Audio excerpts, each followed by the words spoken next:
Hi guys, welcome to revision time. आज है 16 मई 2025। चलिए आज के करंट अफेयर्स हम स्टार्ट करते हैं। अगर आप सभी को ये वीडियो हेल्पफुल लगे तो इसे लाइक ज़रूर कर दीजिएगा और इस तरीके की कम टाइम की करंट अफेयर्स की वीडियो के लिए चैनल को भी ज़रूर सब्सक्राइब कर लीजिए।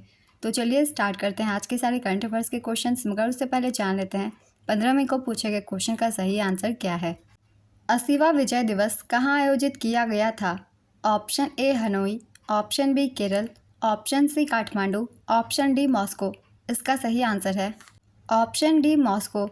80वां विजय दिवस रूस के मॉस्को में आयोजित किया गया था। चलिए अब आज के सारे करंट अफेयर्स के क्वेश्चन हम स्टार्ट करते हैं। क्वेश्चन नंबर 1, हाल ही में भारतीय विदेश व्यापार संस्थान को किस स्थान पर ऑफ कैंपस केंद्र स्थापित करने की स्वीकृति मिली है? इसका सही आंसर है गिफ्ट सिटी गांधीनगर। भारतीय विदेश व्यापार संस्थान को गुजरात के गिफ्ट सिटी गांधीनगर में नया ऑफ कैंपस केंद्र स्थापित करने की शिक्षा मंत्रालय से यूजीसी विनियम 2023 के तहत स्वीकृति मिल गई है। यह केंद्र 1000 से अधिक छात्रों की क्षमता वाला बहुविषयक संस्थान होगा, जिसमें अंतर्राष्ट्रीय व्यापार शिक्षा, प्रशिक्षण और अनुसंधान की व्यवस्था होगी। नेक्स्ट क्वेश्चन, मई 2025 में किस देश ने रोगाणुरोधी प्रतिरोध से निपटने के लिए जलीय कृषि में प्रमुख रोगाणुरोधी दवाओं के उपयोग पर प्रतिबंध लगाया? इसका आंसर है भारत। भारत ने रोगाणुरोधी प्रतिरोध से निपटने के लिए जलीय कृषि में प्रमुख रोगाणुरोधी दवाओं के उपयोग पर प्रतिबंध लगाया है। यह कदम एंटीमाइक्रोबियल रेजिस्टेंस को लेकर बढ़ती चिंताओं के मद्देनज़र उठाया गया है, जो खाद्य उत्पादन, विशेष रूप से मछली पालन में एंटीबायोटिक के दुरुपयोग से उत्पन्न होती है। इस प्रतिबंध से कई प्रकार के एंटीबायोटिक्स, एंटीवायरल्स और एंटीप्रोटोजुआल्स शामिल हैं, जिससे सार्वजनिक स्वास्थ्य की सुरक्षा और भारत के समुद्री खाद्य निर्यात को बढ़ावा देने का लक्ष्य है। नेक्स्ट क्वेश्चन, 3 मई 2025 को किसको नालसा का नया कार्यकारी अध्यक्ष नियुक्त किया गया? इसका आंसर है न्यायमूर्ति सूर्यकांत। सर्वोच्च न्यायालय के वर्तमान न्यायाधीश न्यायमूर्ति सूर्यकांत नालसा के नए कार्यकारी अध्यक्ष नियुक्त किए गए हैं। इनकी ये नियुक्ति 14 मई 2025 से प्रभावी है। इनकी नियुक्ति भारत के राष्ट्रपति के द्वारा की गई है। नालसा के कार्यकारी अध्यक्ष के महत्वपूर्ण पद पर सर्वोच्च न्यायालय के दूसरे वरिष्ठतम न्यायाधीश को नियुक्त करने की परंपरा का पालन करती है। नालसा विभिन्न स्तरों पर लोक अदालतों का आयोजन करता है। राष्ट्रीय कानूनी सेवा प्राधिकरण 1987 के कानूनी सेवा प्राधिकरण अधिनियम के तहत स्थापित एक वैधानिक निकाय है। नालसा का पूरा नाम है नेशनल लीगल सर्विसेज अथॉरिटी, राष्ट्रीय कानूनी सेवा प्राधिकरण। इसकी स्थापना 1995 में की गई थी। इसका मुख्यालय नई दिल्ली में स्थित है। Next question, Tapti basin mega recharge परियोजना को लागू करने के लिए किन दो राज्यों के बीच समझौता ज्ञापन पर हस्ताक्षर हुआ? इसका आंसर है Madhya Pradesh, Maharashtra. Tapti basin mega recharge परियोजना को लागू करने के लिए मध्य प्रदेश और महाराष्ट्र के बीच समझौता ज्ञापन पर हस्ताक्षर किए गए हैं।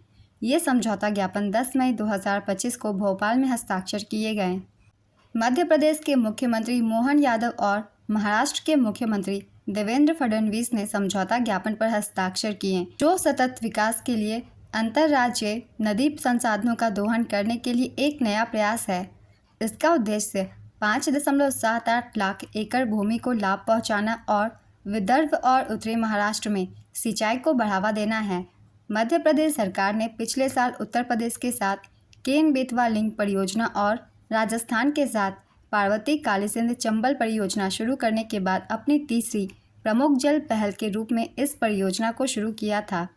नेक्स्ट क्वेश्चन, हाल ही में आयोजित तीरंदाजी विश्व कप 2025 के चरण 2 में भारत ने कितने पदक जीते? इसका आंसर है 7।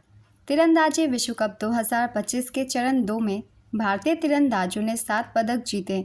इनमें 2 स्वर्ण, 1 रजत और 4 कांस्य थे। भारत पदक तालिका में दक्षिण कोरिया के बाद दूसरे स्थान पर रहा।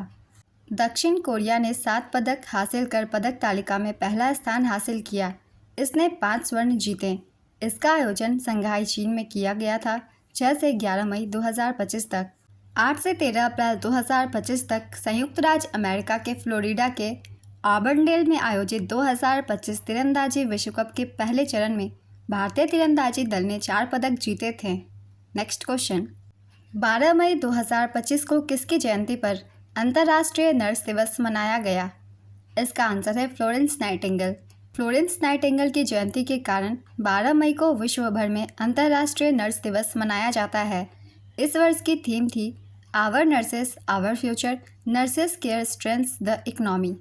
इस दिवस को इंटरनेशनल काउंसिल ऑफ नर्सेज द्वारा 1965 से मनाया जा रहा है। नेक्स्ट क्वेश्चन, भारत में सौर ऊर्जा से पूरी तरह संचालित होने वाली पहली विधानसभा कौन सी होगी? इसका आंसर है दिल्ली विधानसभा। दिल्ली विधानसभा पूरी तरह सौर ऊर्जा से संचालित होने वाली देश की पहली विधानसभा बन जाएगी। दिल्ली विधानसभा अध्यक्ष विजेंद्र गुप्ता और दिल्ली के उपराज्यपाल विनय कुमार सक्सेना ने संयुक्त रूप से दिल्ली विधानसभा परिसर में 500 किलोवाट के सौर ऊर्जा संयंत्र की आधारशिला रखी। इसकी आधारशिला 12 मई 2025 को रखी गई। मुख्य अतिथि थी रेखा गुप्ता। भारत सरकार के अनुसार 31 जनवरी 2025 के अंत तक देश में कुल स्थापित सौर ऊर्जा क्षमता 100.3 गीगावाट थी। चीन, संयुक्त राज्य अमेरिका और जर्मनी के बाद भारत दुनिया का चौथा ऐसा देश बन गया है जिसकी स्थापित सौर ऊर्जा क्षमता 100 गीगावाट से अधिक है। भारत ने 2030 तक स्वच्छ ऊर्जा, सौर, पवन और लघु जल विद्युत संयंत्र, परमाणु, अन्य नवीकरणीय स्रोत से 500 गीगावाट स्थापित बिजली क्षमता का महत्वाकांक्षी लक्ष्य रखा है। नेक्स्ट क्वेश्चन, टेस्ट क्रिकेट में सबसे सफल भारतीय पुरुष क्रिकेट कप्तान कौन है जिन्होंने हाल ही में टेस्ट क्रिकेट से संन्यास की घोषणा की? इसका आंसर है विराट कोहली। क्रिकेट आइकन विराट कोहली ने टेस्ट क्रिकेट से संन्यास की घोषणा की। विराट कोहली के संन्यास के साथ ही टेस्ट क्रिकेट में उनके 14 साल के शानदार करियर का अंत हो गया है। 68 टेस्ट मैचों में इनकी कप्तानी में 40 जीत, 17 हार और 11 ड्रॉ के साथ सबसे सफल भारतीय कप्तान हैं। 123 टेस्ट की 210 पारियों में उन्होंने 46.85 की औसत से 9,230 रन बनाए हैं, जिसमें से 30 शतक हैं और 51 अर्धशतक। कोहली ने 7 दोहरे शतक भी लगाए हैं, जो किसी भारतीय द्वारा सबसे अधिक है। वह भारतीय क्रिकेट टीम के पहले कप्तान थे जिनके नेतृत्व में भारत ने ऑस्ट्रेलिया में टेस्ट सीरीज जीती थी।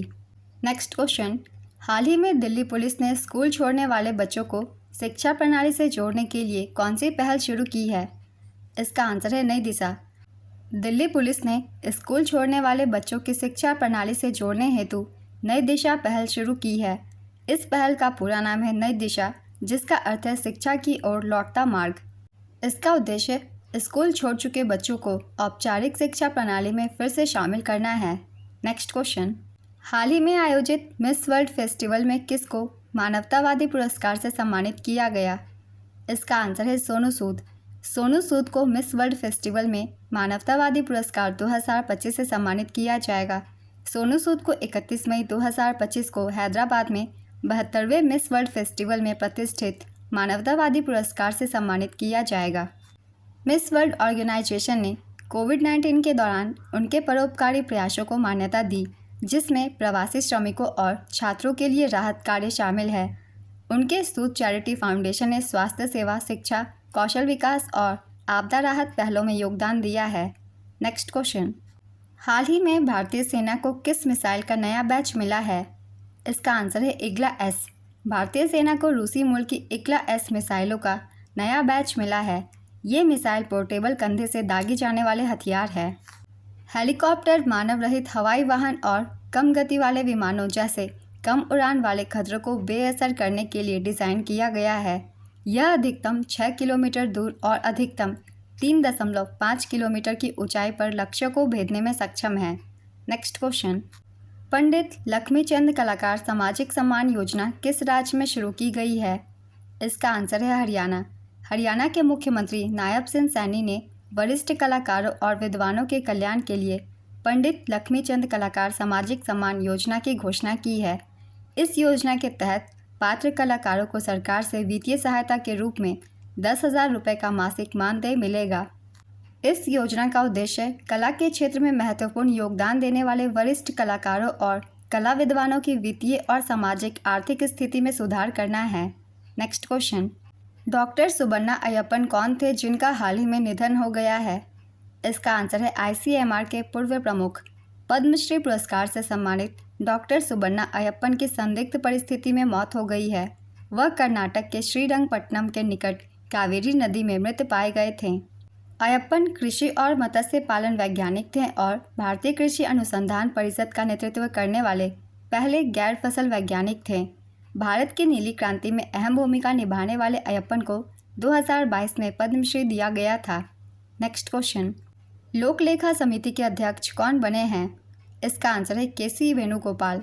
भारतीय राष्ट्रीय कांग्रेस पार्टी के नेता के.सी. वेणुगोपाल को लोकसभा अध्यक्ष ओम बिरला द्वारा भारत की संसद की लोक लेखा समिति के अध्यक्ष के रूप में फिर से नियुक्त किया गया है।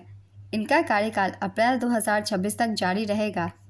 लोक लेखा समिति, पब्लिक अकाउंट्स कमेटी, इसके बारे में कुछ इंपॉर्टेंट पॉइंट्स जान लेते हैं। लोक लेखा समिति संसदीय समिति है जिसकी स्थापना 1921 में की गई थी। सदस्यों का कार्यकाल 1 वर्ष का होता है। मुख्य कार्य सार्वजनिक धन के उपयोग की जांच करना है। इस समिति को सरकारी खर्च के प्रहरी के रूप में भी जाना जाता है। लोक लेखा समिति में कुल 22 सदस्य होते हैं। इन 22 सदस्यों में से 15 लोकसभा से और 7 राज्यसभा से चुने जाते हैं। आज के सारे करंट अफेयर्स के क्वेश्चंस कंप्लीट होते हैं। चलिए अब आज का क्वेश्चन देखते हैं क्या है। ताप्ती बेसिन मेगा रिचार्ज परियोजना को लागू करने के लिए किन 2 राज्यों के बीच समझौता ज्ञापन पर हस्ताक्षर हुए हैं? Option A Madhya Pradesh Odisha, option B Madhya Pradesh Maharashtra, option C Andhra Pradesh Maharashtra, option D Madhya Pradesh Chhattisgarh. अपना आंसर गेस कीजिए या फिर कमेंट बॉक्स में दीजिए। अगर आप सभी को ये वीडियो हेल्पफुल लग रही है तो इसे लाइक ज़रूर कर दीजिएगा और इस तरीके की कम टाइम के करंट अफेयर्स की वीडियो के लिए चैनल को भी ज़रूर सब्सक्राइब कर लीजिए। फिर मिलते हैं अगले वीडियो के साथ। आप सभी को थैंक यू।